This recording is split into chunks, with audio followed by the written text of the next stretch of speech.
Amis du jour, bonjour, amis du soir, bonsoir.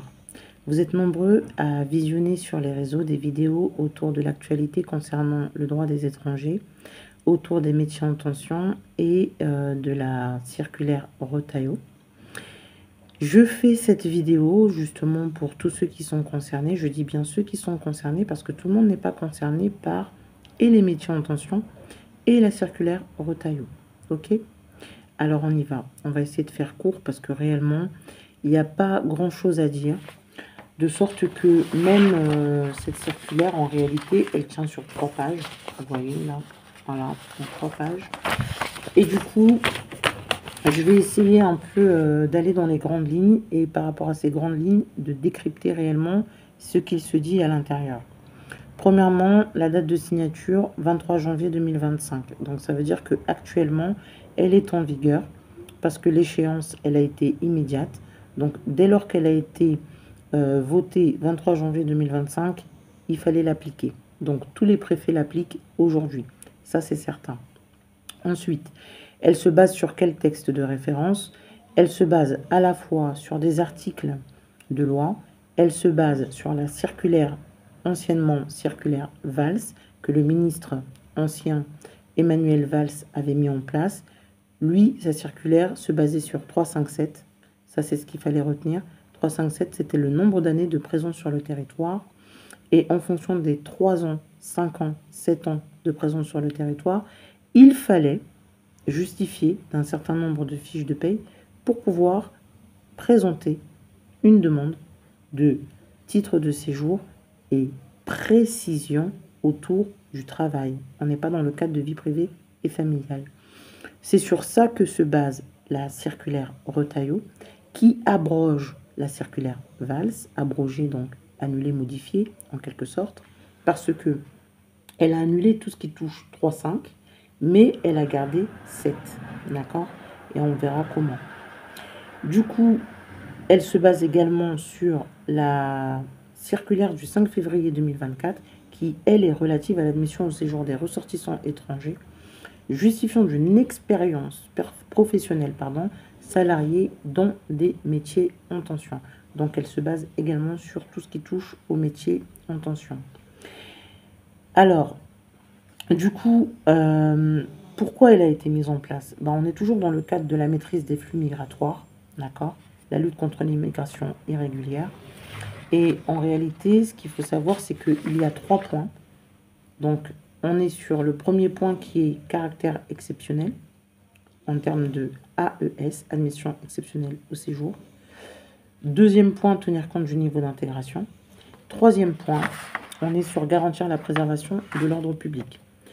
Avant toute chose, sachez que l'admission exceptionnelle au séjour d'un étranger en situation irrégulière ne peut intervenir qu'en l'absence de menace à l'ordre public. Et ça, c'est important de le répéter. Là, justement pour limiter les flux migratoires, on va mettre en place une instruction stricte et sévère, un traitement de dossier qui va systématiquement, en cas de refus, mettre en place une OQTF. C'est indiqué ici. Dans le cas où, à l'issue de l'instruction, il apparaît que la demande est refusée, il vous appartient d'assortir systématiquement le refus de séjour d'une mesure portant OQTF et édictée et motivée dans les conditions prévues par l'article L613-1 du CCEDA.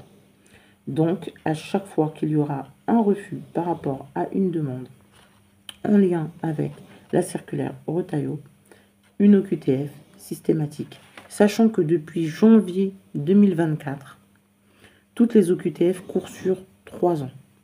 Et que depuis mars 2024, on compte à rebours janvier 2024, sur 3 années, les OQTF, elles courent aussi. Vous verrez également apporter une attention particulière aux demandes d'AES d'étrangers n'ayant pas satisfait à l'obligation qui leur a été faite de quitter le territoire français. Je vous rappelle à cet égard que la loi du 26 janvier 2024 a porté à 3 ans la durée pendant laquelle une OQTF est susceptible de faire l'objet d'une exécution forcée. Vous porterez également attention à l'existence et à la durée des mesures d'interdiction de retour qui auront pu être notifiées. Donc faites attention. parce que si les OQTF n'auront pas été respectés, bien évidemment, votre demande, elle ne passera pas. On est d'accord? Ça veut dire quoi? Tout dossier qui a été déposé à partir de janvier 2024, si il reçoit une OQTF, court sur 3 années, cette OQTF, et à partir de mars 2024, au départ de janvier 2024, si vous aviez eu une OQTF avant janvier 2024 en compte à rebours 3 années, 23, 22, 21, sur ces années-là, l'OQTF, elle court sur 3 ans. Donc, 21 jusqu'à 24, 22 jusqu'à 25, 23 jusqu'à 26. OK? Alors, les 3 points. Recentrer la procédure d'AES sur son caractère exceptionnel.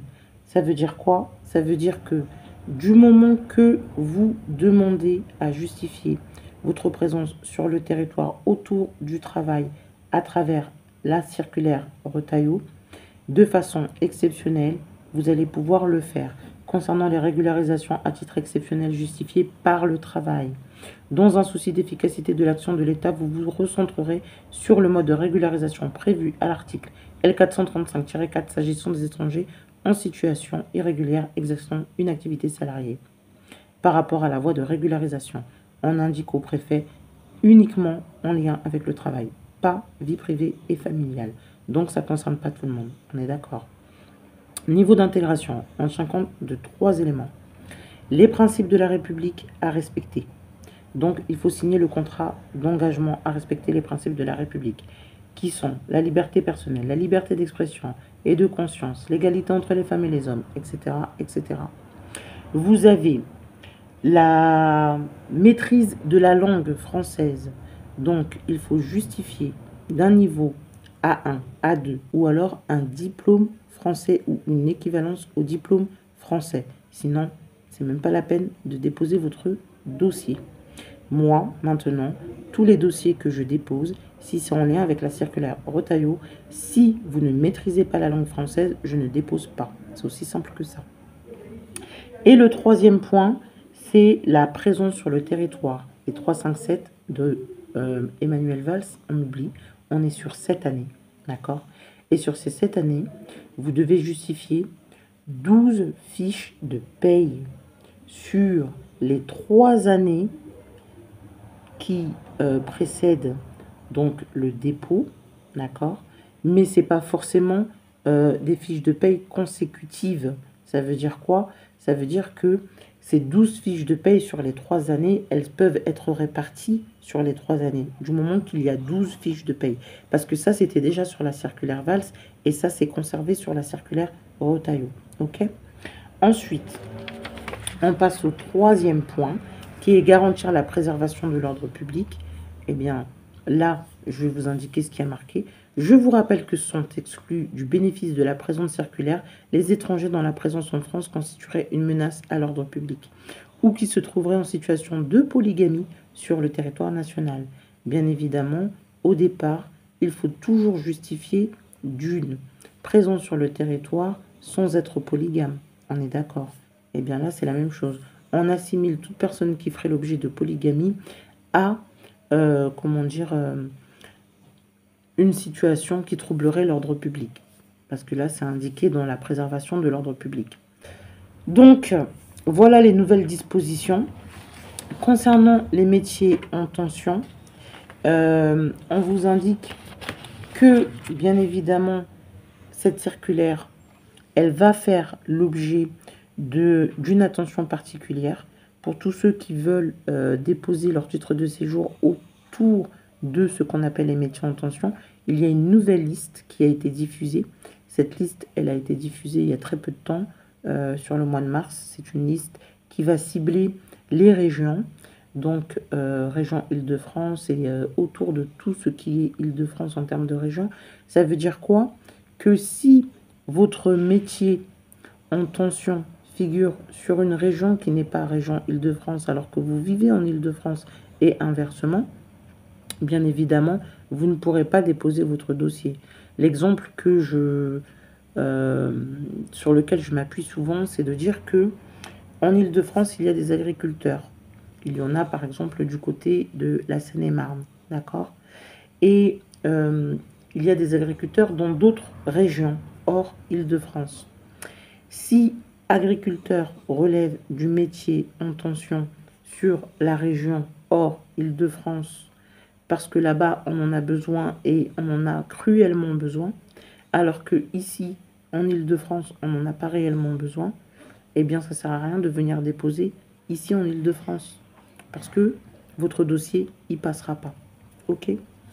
Amis du jour, bonjour. Amis du soir, bonsoir.